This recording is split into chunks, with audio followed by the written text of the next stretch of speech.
Nos arbres sont confrontés à des défis croissants tels que les sécheresses, les intempéries extrêmes, les maladies et les insectes xylophages. Mais une nouvelle menace plane, la biomasse ligneuse. Cette présentation résume 4 ans de recherche sur l'exploitation forestière pour la biomasse en Suisse. Toutes les photos sont de moi, sauf indication contraire. J'ai utilisé what 3 words pour indiquer leur emplacement exact, mais la plupart ont été prises dans le canton de Berne, qui produit à lui seul 1/5 du bois récolté chaque année en Suisse. La forêt couvre près d'un tiers de la Suisse. Elle a été gérée selon une sylviculture durable proche de la nature pendant plus d'un siècle. Cependant, les autorités fédérales veulent développer les énergies renouvelables nationales et estiment que nos forêts ne sont pas assez exploitées et qu'elles devraient fournir beaucoup plus de bois-énergie. Selon un rapport coécrit par l'Office fédéral de l'énergie, l'exploitation forestière pour le bois-énergie devrait donc augmenter de 40 à 89% de l'utilisation actuelle. Environ 40% du bois récolté chaque année en Suisse, soit 2 à 2,4 millions de mètres cubes, est utilisé pour produire de l'énergie sous forme de bûches et de copeaux de bois. Mais si l'on ajoute le bois de déchets, les résidus de scierie et les granulés de bois, le total du bois énergie que nous brûlons chaque année est le double. Le plus grand changement ces 20 dernières années a été le remplacement des bûches énergie traditionnelles par les copeaux et les granulés de bois. En effet, la production de copeaux de bois a augmenté de 226% entre 2004 et 2021. La production nationale de granulés, quant à elle, croît régulièrement de 5% par an, atteignant un record de 324 000 tonnes en 2021. Environ 75% des granulés brûlés en Suisse sont fabriqués à partir de bois suisse. 85% de la biomasse suisse est de type ligneux, c'est-à-dire provenant d'arbres et d'arbustes. Elle est principalement utilisée pour produire de la chaleur et non de l'électricité. La biomasse est la deuxième source d'énergie renouvelable la plus importante après l'hydroélectricité, mais elle devrait devenir encore plus importante dans notre mix énergétique dans les prochaines années. Cela ne présage rien de bon pour nos forêts, y compris pour ces hêtres centenaires qui bordaient l'un de mes sentiers forestiers préférés. Ils ont été abattus pour ensuite être transformés en bûches et en copeaux de bois. L'exploitation forestière augmente en termes de portée et d'intensité, en particulier sur le plateau où toutes ces photos ont été prises. Les tas de biomasse se multiplient même dans les réserves naturelles, révélant l'ampleur de la situation. Pourtant, nous sommes amenés à croire, tout comme Alice au pays des merveilles, jusqu'à 6 choses impossibles, notamment que l'exploitation forestière pour la biomasse est durable, que nos lois protègent nos forêts, que seuls les déchets de bois et les résidus sont utilisés et que la biomasse est économique, propre et neutre en carbone. Examinons donc chaque terrier de lapin à son tour afin de voir où il mène. On nous dit que la biomasse est produite de façon durable et qu'il est tout à fait acceptable de couper davantage d'arbres car nos forêts sont en croissance. Mais est-ce vraiment vrai? Les forêts suisses se répartissent en 5 régions géographiques distinctes et elles ne sont pas toutes équivalentes. Les forêts sont effectivement en croissance dans les Alpes et dans le sud des Alpes grâce au pâturage de plus en plus abandonné et à une limite des arbres en hausse en raison des changements climatiques, mais aussi parce que le relief accidenté et les faibles rendements les rendent difficiles, coûteux et peu attrayants à exploiter. Le plateau suisse, par contre, présente une situation très différente. Ici, les forêts sont à la fois faciles à exploiter et à haut rendement. Plus de 40% de notre bois énergie provient du plateau suisse, même si c'est la zone forestière la moins étendue. Selon les données de l'inventaire forestier national, le rendement forestier annuel, c'est-à-dire mortalité plus récolte sur le plateau, dépasse sa croissance. Ceci n'est pas durable. Il n'est donc pas surprenant d'apprendre que les forêts du plateau commencent à se clairsemer. La baisse de la densité forestière sur le plateau, indiquée en rouge et en orange sur la carte, est particulièrement alarmante étant donné qu'elle s'est produite en seulement une dizaine d'années. Les forêts du plateau suisse rétrécissent également en taille. Elles ont diminué de 3% entre 2001 et 2021 et de 8,5% sur le plateau bernois. L'annuaire La forêt et le bois 2021 concorde sur le fait que l'exploitation accrue est responsable de la baisse de 11% du volume sur pied sur le plateau au cours des 20 dernières années. Bien sûr, ces pertes ne sont pas entièrement dues à l'extraction de biomasse, mais regardez cette série d'images du Gurbetal dans le canton de Berne, où la ville de Belp promeut activement des systèmes de chauffage à distance alimentés par de la biomasse provenant des forêts environnantes. En 2012, la ville a construit un dépôt de granulés de bois marqué d'une étoile verte. Les étoiles blanches représentent 4 des plus grands brûleurs de biomasse. Remarquez comment la perte de couverts arborés, marquée en rose, s'étend de 2001 à 2021, mais surtout après 2012. Par conséquent, les forêts de hêtres comme celle-ci deviennent de plus en plus rares. En effet, depuis que cette photo a été prise il y a un an, le sapin du nord centenaire à gauche a été abattu, tout comme les 4 arbres à droite. Il s'agit là d'une pratique forestière qui s'éloigne du principe proche de la nature et qui n'est déjà plus durable. Mais il n'y a pas lieu de s'inquiéter, on nous dit, car nos solides lois et règles directrices protègent nos forêts. Alors pourquoi les forêts du plateau rétrécissent-elles et comment expliquer cette photo, prise dans une forêt de protection contre les glissements de terrain, où les trouées ne devraient pas dépasser 1200 mètres carrés?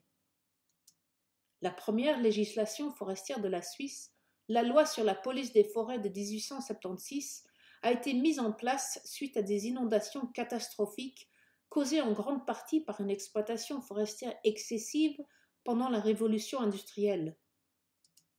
Cette loi, qui imposait une sylviculture proche de la nature et interdisait les coupes rases et le défrichement sans reboisement, a permis une récupération remarquable des forêts, d'un bas niveau de 10% à celui de 32% que nous voyons aujourd'hui. Ces 2 interdictions ont été maintenues dans la législation actuelle. Cependant, l'exploitation forestière est à nouveau en augmentation, cette fois au nom de la transition écologique. Avant même cela, le programme forestier suisse de 2004 à 2015, présenté ici, qui n'est plus disponible en ligne, semblait indiquer que des coupes de bois et les coupes de régénération de chênes ne sont pas considérées comme des défrichements, et que dorénavant, les coupes de bois sur une surface pouvant aller jusqu'à 2 hectares au maximum seront possibles. Et regardez ces photos. Quel point commun les relie? C'est dur à croire, mais toutes sont légalement définies comme forêts en vertu de nos 2 principales lois forestières, la loi fédérale sur les forêts et l'ordonnance sur les forêts. Selon ces 2 lois, ce dépôt forestier dans le bois de Châtillon à Bernay, construit là où des arbres se trouvaient autrefois dans une réserve naturelle d'importance nationale, est considéré comme une forêt. De telles forêts ne favorisent ni la biodiversité ni la faune. Les biotopes suisses, y compris les écosystèmes forestiers, font partie des plus menacés dans les pays de l'OCDE, avec plus d'un tiers de toutes les espèces végétales et animales menacées. Pourtant, des forêts qui prétendent être protégées par une réglementation stricte, comme ce site émeraude près de Berne, sont exploitées de manière industrielle pour produire du bois énergie. Et voici une route forestière qui traverse une forêt censée être une zone de refuge pour la faune. Elle compte également comme forêt, mais il est peu probable qu'elle aide la faune, bien au contraire. Les routes forestières suisses entraînent la fragmentation ainsi qu'une augmentation de la prédation et une potentielle contamination de la nappe phréatique. La Suisse a l'une des plus fortes densités de routes forestières en Europe, atteignant 2% dans les forêts du plateau. Les défrichements, pourtant interdits en Suisse, continuent implacablement, car les routes, les bâtiments, les villes, les villages et l'agriculture grignotent constamment nos forêts. 176 hectares de forêt ont disparu en 2019 et en 2020, 124 hectares supplémentaires ont été perdus. Les coupes rases sont également interdites, mais grâce à l'article 20.2 de l'ordonnance sur les forêts, une zone déboisée n'est pas considérée comme une coupe rase pourvu que les arbres repoussent. Ce qui est pratique car la Suisse a l'un des taux de régénération naturelle les plus élevés en Europe. Les lois et les réglementations ne suffisent pas à protéger nos forêts. Mais la biomasse est anodine, on nous dit, car elle n'utilise que des déchets de bois issus de l'abattage et des résidus de bois provenant de scieries. Tout le bois que vous voyez ici, y compris les énormes troncs de bois dur en premier plan, a été brûlé sous forme de bûches ou de copeaux de bois. Cette pancarte, repérée dans le parc naturel régional de Gantriche, admet que près de la moitié de notre bois énergie provient de nos forêts, mais précise que seul du bois forestier de qualité inférieure est utilisé. Ce hêtre de 39 mètres de haut, dont le tour de taille était trop large pour être enlacé, peut-il vraiment être considéré comme du bois inférieur ou du bois de déchet? Apparemment oui, car il a été abattu en décembre 2021. Le voici transformé en copeaux 2 mois plus tard, avant d'être livré directement à un système de chauffage à distance sans avoir eu le temps de sécher. Le même sort a été réservé à ce vieux pin du Nord, précieux arbre habitat, poussant dans une réserve naturelle d'importance nationale et internationale, qui prétend pratiquer une gestion forestière modérée au profit de la biodiversité. Les troncs de bois dur, principalement ceux du chêne, sont préférés dans la réserve naturelle des Noms de Borba et des Picolates, qui fait partie du complexe alluvial du Rhône genevois, hôte site émeraude et site Ramsar d'importance nationale et internationale. Ce bois de déchets est ensuite transformé en copeaux de bois de retour au dépôt à Bernay. Le secteur de la biomasse plaide en réalité pour l'utilisation de plus de troncs, car les branches, les aiguilles et les feuilles brûlent moins proprement et moins chaudement et produisent plus de cendres. Les affirmations de bois de déchets et de résidus de scierie sont des écrans de fumée, tout comme l'optimisation en cascade qui devrait permettre de réutiliser et de recycler le bois avant de le brûler. Sur les 5,66 millions de mètres cubes de bois énergie brûlés en 2021, seulement 14,5% étaient issus de bois recyclés. Le reste, soit près de 4,84 millions de mètres cubes, provenait de haies, parcs et jardins, ainsi que de l'entretien des autoroutes et des voies d'eau, mais surtout de forêts comme celle-ci. Ainsi que d'arbres entiers, et très souvent de troncs de bois dur, comme ceux de ces vieux hêtres. On nous dit aussi que l'exploitation de la biomasse forestière est rentable, mais les systèmes de combustion de bois comme ce brûleur de granulés mobile sont coûteux à installer et à utiliser. C'est pourquoi ils bénéficient de lourdes subventions. Ils ont coûté 9,1 millions de francs aux contribuables en 2019. Plus il y a de brûleurs, et plus la demande de bois et des prix du bois sont élevés. Les prix du bois à énergie ont augmenté de 8% entre 2016 et 2020, mais ont flambé de 10% l'été dernier, alors que la crise énergétique s'est installée, selon RTS. Le prix des granulés, quant à lui, a pris feu. Le prix moyen a augmenté de 64% depuis décembre 2021, soutenu en grande partie par une forte hausse de la demande. Les coûts de livraison de biomasse ont également augmenté, mais il existe d'autres coûts financiers que le secteur de la biomasse aime dissimuler, tels que le besoin de séparateurs de poussière supplémentaires et les frais d'entretien, en particulier la recalibration ou le remplacement des compteurs de chaleur et le contrôle obligatoire des émissions pour les petits systèmes.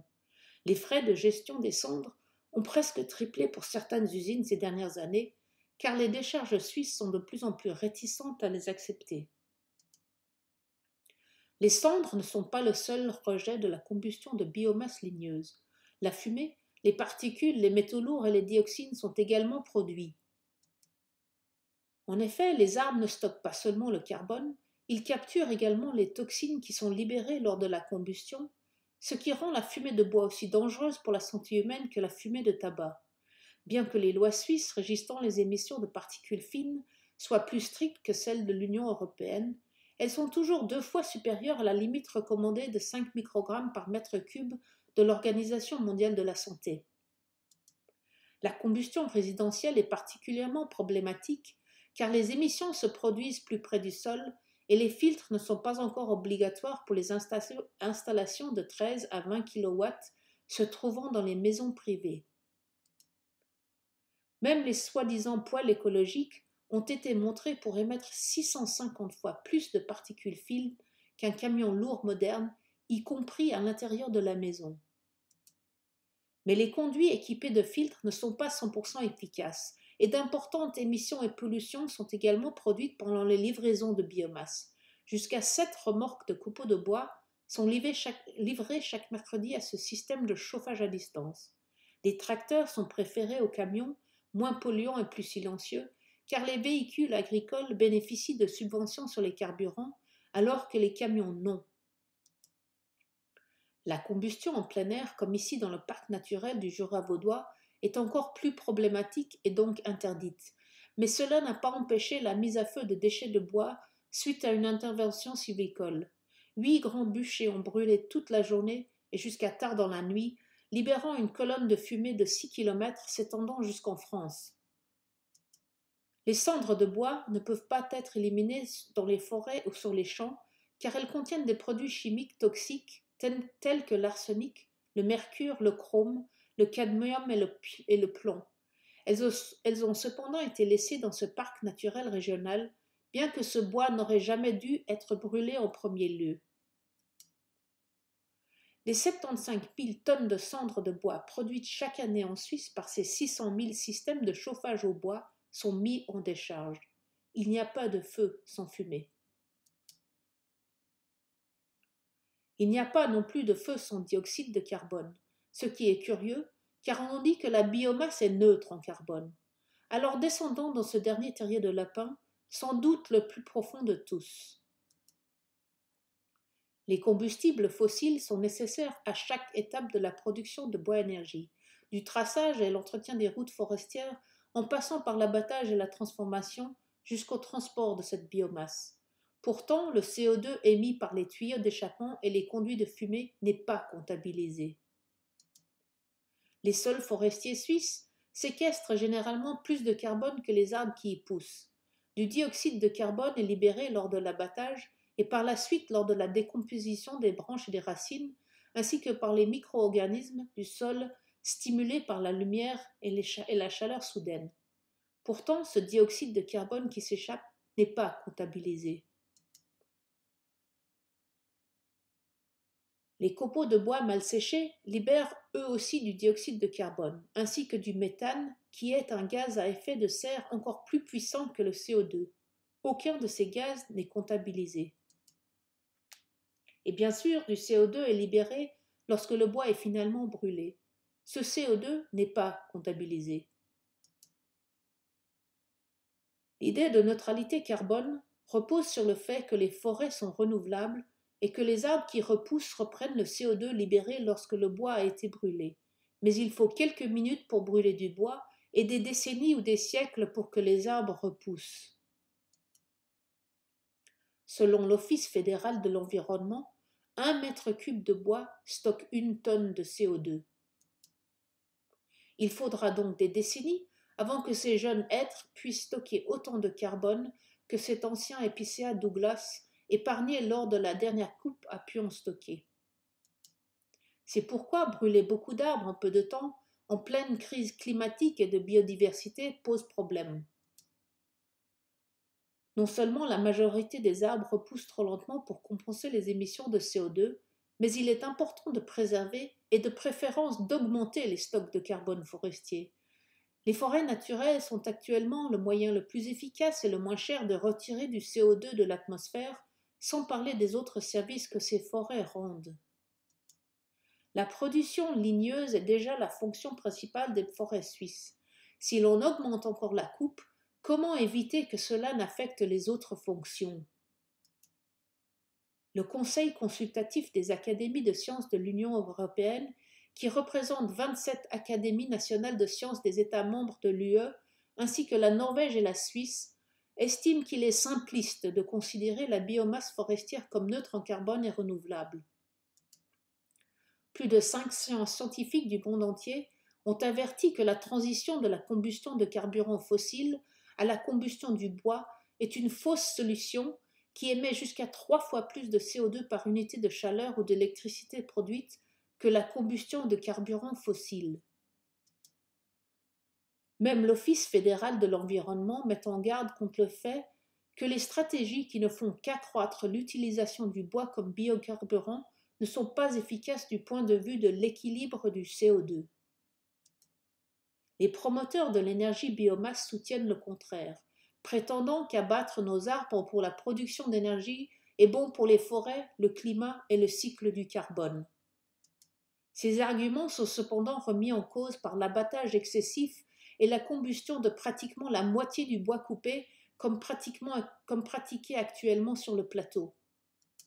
Et peut-on vraiment prétendre que brûler nos propres forêts pour l'énergie est une bonne chose, alors que nous dénonçons les feux de forêt amazoniennes, arctiques et australiennes comme des catastrophes environnementales?